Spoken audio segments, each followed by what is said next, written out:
Hutchinson Guilford प्रोगेरिया syndrome. आपने पा movie देखी है? सभी ने देखी है, तो बस उसी सिंड्रोम के बारे में हम बात कर रहे हैं। अभी यहाँ पे यूएस और साउथ कोरिया ने डिसाइड करा है। यूएस की एक बहुत पॉपुलर थेराप्यूटिक कंपनी है जाइडस लाइफ साइंसेस, बड़ी सारी जो रेयर डिजीज होती हैं, कैंसर के लेके मेडिकेशन होती बनाते हैं, तो जाइडस काफी पॉपुलर है। और दूसरी तरफ है साउथ कोरिया की PRGSNT कंपनी। इन दोनों ने डिसाइड करा है कि जो ये प्रोगेरिया, मैं शॉर्टकट में बोलूंगी प्रोगेरिया, अदरवाइज ये पूरा नाम है इसका हचिंसन गिलफोर्ड प्रोगेरिया सिंड्रोम। प्रोगेरिया से इसका प्रोटीन का नाम भी आपको याद रह जाएगा, और इसी डिजीज को एक और नाम भी दिया जाता है, दैट इज प्रोगेरिया। और ये इतनी रेयर होती है कि 4 मिलियन लोगों की पॉपुलेशन पे सिर्फ एक को हो सकती है। और इसमें जेनेटिक हिस्ट्री नहीं होती कि किसी फैमिली में कभी जो हमारे एंसेस्टर थे उनको ये डिजीज हुई थी, तब जाके आज वाली जनरेशन में ऐसा केस बनेगा। इसमें म्यूटेशन की ही वजह से ये डिजीज आती है। म्यूटेशन भी कहाँ पे होगी? तो अभी एक जीन याद कर लो, LMNA जीन। LMNA जीन, इसमें एक म्यूटेशन हो जाती है जिसकी वजह से उस बच्चे के अंदर प्रीमेच्योर एजिंग होना शुरू होती है। पा मूवी देखी है ना सभी ने? देखिए, नहीं देखिए, नहीं भी देखी होगी, देख लेना कभी, उसमें आपको और ज्यादा कॉन्सेप्चुअल क्लैरिटी हो जाएगी। मतलब प्रीमेच्योर एजिंग का क्या मतलब है? बच्चा उम्र के हिसाब से पहले ही एज हो जाएगा। मैक्सिमम जो लाइफ का इनका सर्वाइवल रेट रहता है 20 साल तक, मतलब मैक्सिमम जो देखा गया है दैट इज 20 ईयर्स। उससे पहले इनकी फिर डेथ हो जाती है क्योंकि एज पहले हो गया। अब एज पहले कैसे हो जाते हैं? तो आपने सेल के बारे में पढ़ा है। सेल का ब्रेन कौन सा पार्ट होता है? Brain, nucleus. न्यूक्लियस जो होता है ये सेल के ब्रेन की तरह एक्ट करता है, यही सारी जगह पे कोऑर्डिनेशन प्रोवाइड करता है। ब्रेन फेल हो जाता है, बाकी ऑर्गन्स को पता ही नहीं चलता है हमने क्या काम करने हैं। तो मतलब वो जो बॉडी के अंदर जैसे ब्रेन ने कोऑर्डिनेशन बनाया है, वैसे ब्रेन भी आपका सेल्स का बना है। सेल के अंदर भी इंडिविजुअल न्यूक्लियस प्रेजेंट होते हैं। अब वो जो LMNA जीन के अंदर जब म्यूटेशन हुई तो इसका न्यूक्लियस हो जाता है अनस्टेबल। अब यही अनस्टेबल है तो बाकी ऑर्गेनेल तो कैसे ही काम करेंगे? फिर माइटोकॉन्ड्रिया ATP अपने हिसाब से बनाएगा, जब बनाना है सेल अपने हिसाब से डिवाइड करेगा। और जब LMNA जीन के अंदर म्यूटेशन हो जाती है, सेल इर्रेगुलर तरीके से डिवाइड करता चलता है।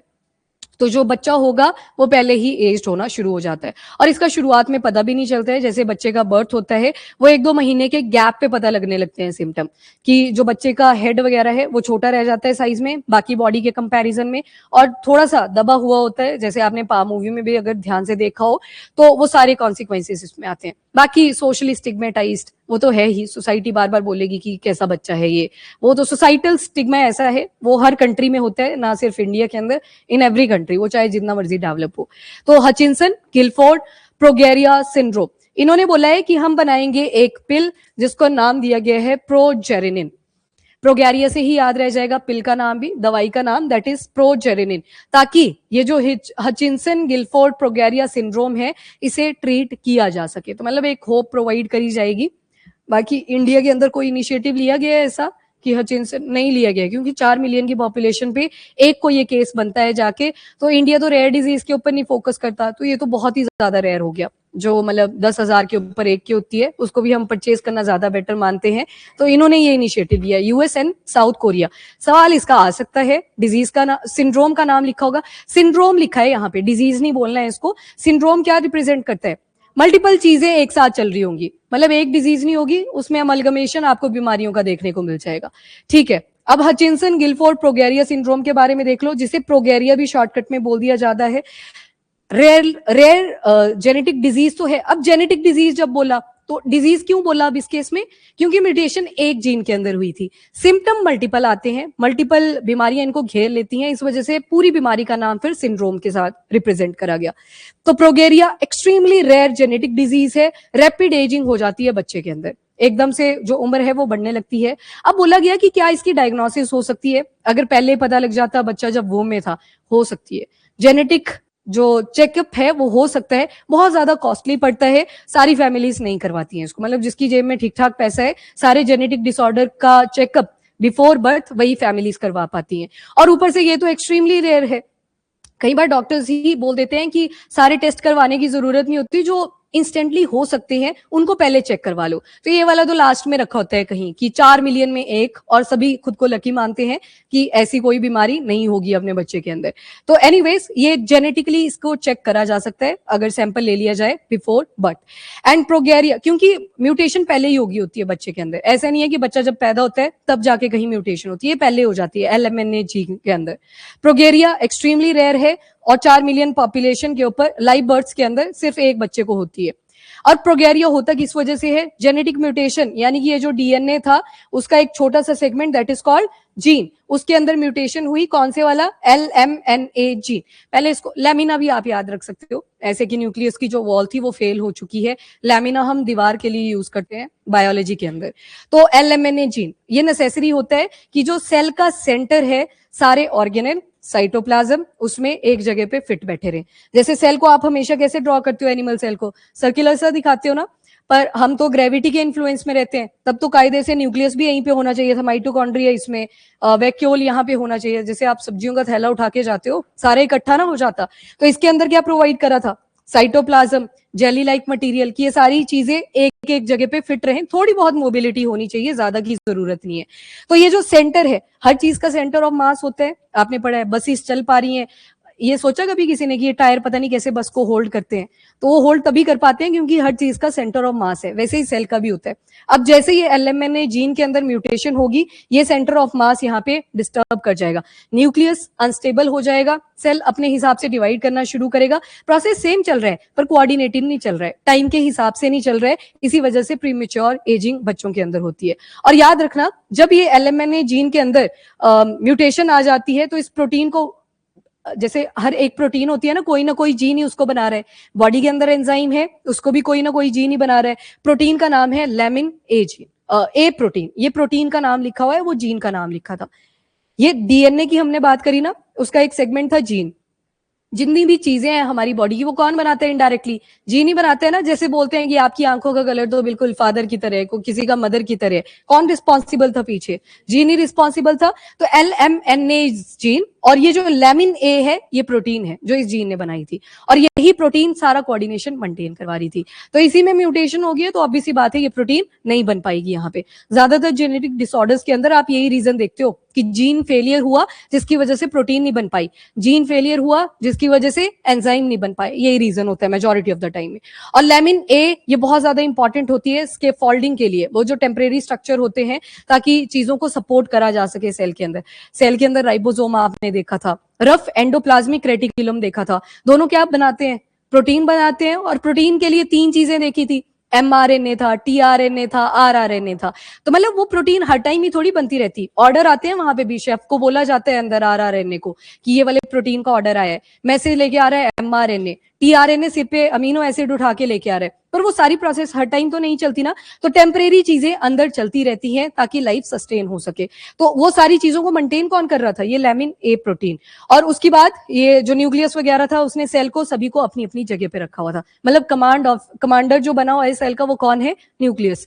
अब न्यूक्लियस भी अनस्टेबल, सेल भी अनस्टेबल, सेल डिवाइड करेगा अपने हिसाब से। और यहाँ पे ज्यादातर क्या होती है? Premature ageing. मतलब वो जो बच्चा है वो अपनी उम्र के हिसाब से जल्दी बूढ़ा हो जाएगा, premature ageing.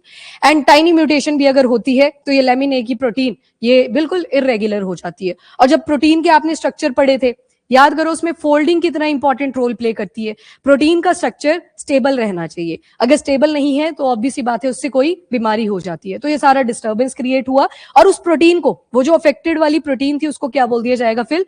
Progerin. Progerin protein का नाम जो म्यूटेशन के बाद बनी, और जो पीछे मेडिकेशन लिखी थी उसमें निल लगा दिया लास्ट में, जो यूएस और साउथ कोरिया मिलके बनाएंगे, तो वो पिल का नाम लिखा हुआ है, प्रोजेरिन इज प्रोटीन। और बाकी ये मूवीज हैं, अगर कभी टाइम लगे तो आप इसके बारे में देख सकते हो। Curious case of Benjamin button ये 2008 में आई थी, माय ब्रिलियंट लाइफ ये 2014 में, और पा ये 2009 में आई थी। तो अवेयरनेस रिलेटेड मूवीज थी विद रिस्पेक्ट टू ये जो प्रोगेरिया सिंड्रोम होता है। ठीक है, बाकी प्रोजेरिन जो है ये लैमिन ए का स्पेस ले लेती है, ऑब्वियस सी बात है, जो प्रोटीन पहले बन रही थी, म्यूटेशन के बाद जो दूसरी प्रोटीन वहां पे बनेगी वो आ जाएगी, और फिर उसके बाद सेल वगैरह को अनस्टेबल करती है, न्यूक्लियाई को अनस्टेबल करती है, और पूरा डैमेज सिस्टम के अंदर होना शुरू हो जाता है। और सेल की, अब देखो जब डिवीजन हो रही है, जगह भी चाहिए होती है ना बॉडी को, एक सेल जब नया बनता है तो एक मर भी रहा होता है एट द सेम टाइम। जैसे पॉपुलेशन है, क्यों हमें अमर नहीं बनाया गया, यही रीजन था ना, अर्थ के ऊपर तो लिमिटेड स्पेस है, आप रिप्रोड्यूस अनलिमिटेडली कर सकते हो, तो इसी वजह से बोला कि एक टाइम पे डेथ हो जाएगी, एजिंग होगी इंसान की और उसकी डेथ होगी। सेम सेल का केस है, यहाँ पे भी फटाफट से जब सेल डिवाइड कर रहे हैं तो मर भी रहे हैं, तो एजिंग फटाफट से होगी, प्रीमेच्योर एजिंग। और उसके अलावा ऑलमोस्ट जितने भी केसेस होते हैं प्रोगैरिया के, इसमें बार बार न्यू और स्पॉन्टेनियस म्यूटेशन देखने को मिलती है, मतलब एलएमएनए जीन के अंदर एक अलग पैटर्न की म्यूटेशन हमेशा देखने को मिलेगी। जब डीएनए के अंदर आपने देखा था एडेनिन है, साइटोसिन है, ग्वानिन है और थाइमिन है, तो इनके अंदर अलग अलग से पैटर्न बनते हैं, तभी कोई मेडिकेशन भी बनाना प्रेफर नहीं करता कि रिसर्च के ही ऊपर बहुत ज्यादा पैसा लग जाएगा तो कोई खर्चना नहीं चाहता, तो ज्यादातर डेवलप कंट्रीज ही ऐसा इनिशिएटिव लेती हैं। और इसका मतलब ये बिल्कुल भी नहीं होता कि फैमिली हिस्ट्री में ये डिजीज कभी हुई हो तब जाके वो अगली जनरेशन में आएगी, ये किसी भी फैमिली के अंदर हो सकता है, ठीक है। बाकी न्यू बॉर्न इस डिसऑर्डर के साथ जब पैदा होते हैं वो बिल्कुल हेल्दी ही दिखते हैं, पर थोड़े टाइम के बाद उनकी जो एजिंग के साइन है, कईयों को महीने लगते हैं, कईयों को शुरू के 1 साल या 2 साल भी लग सकते हैं, उसमें फिर जाके ये सिम्टम आने शुरू होते हैं। एंड जो ग्रोथ रेट होता है वो स्लो डाउन कर जाता है, वेट वगैरह कुछ नहीं गेन होता, एंड क्या क्या सिम्टम्स निकल के आते हैं, तो ये सारे हेयर लॉस होता है, बाल्डनेस आ जाती है, प्रोमिनेंट आईज होती हैं, वो ज्यादा दिखेंगी ना जब हेड छोटा होगा। आईज का साइज आप सभी ने सुना है ना, ये जब बच्चा पैदा होता है तो आईज का साइज सेम ही रहता है, बाकी फीचर हमारे बड़े छोटे होते जाते हैं पर आई का स्ट्रक्चर सेम ही रहता है, तो आईज यहाँ पे बड़ी बड़ी बल्जिंग वाली दिखाई देंगी क्योंकि बाकी पार्ट्स ग्रो नहीं कर पाएंगे।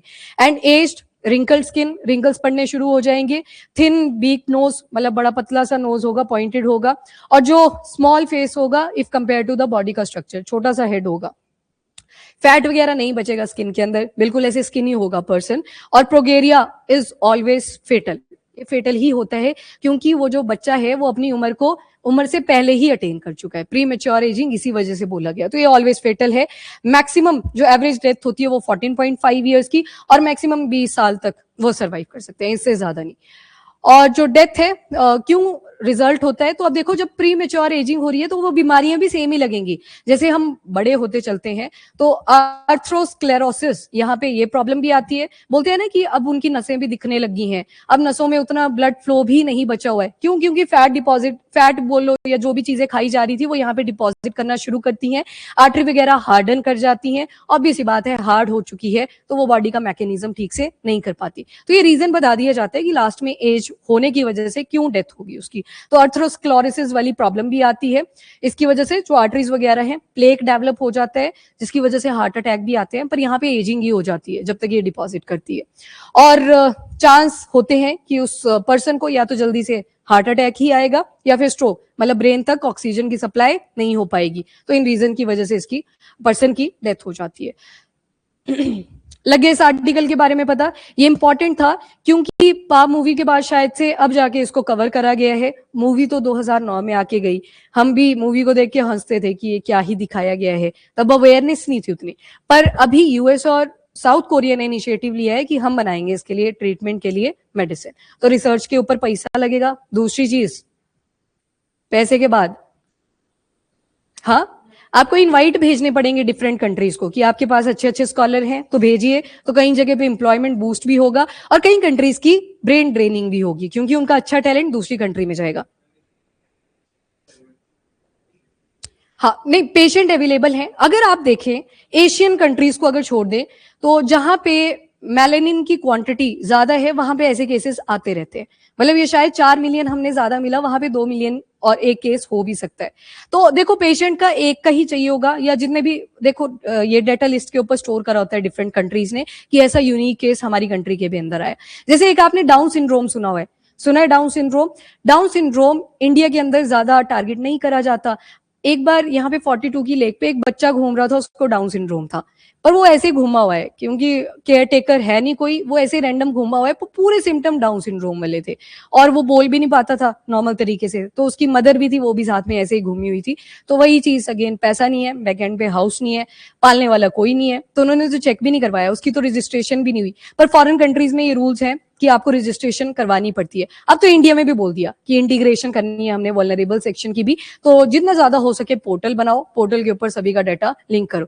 पेशेंट इसके इंडीड कम होंगे क्योंकि 4 मिलियन के ऊपर एक पेशेंट ढूंढना टफ होता है, पर जहां पे पोर्टल्स के ऊपर रजिस्ट्रेशन है वहां दिख जाएगा कि एक पेशेंट है, ऐसा एड्रेस वगैरह लिया जाएगा। एथिकल कंसर्न कुछ नहीं आते इन केसेस में, बोला जाएगा रिसर्च करनी है हमको हचिंसन जो गिलफोर्ड प्रोगेरिया सिंड्रोम है उसको लेके, ठीक है, कि आने वाली जनरेशन में ऐसे केसेस ना आए। नहीं, बच्चे को नहीं लेके जाना है, सैंपल लेके जाना है सिर्फ।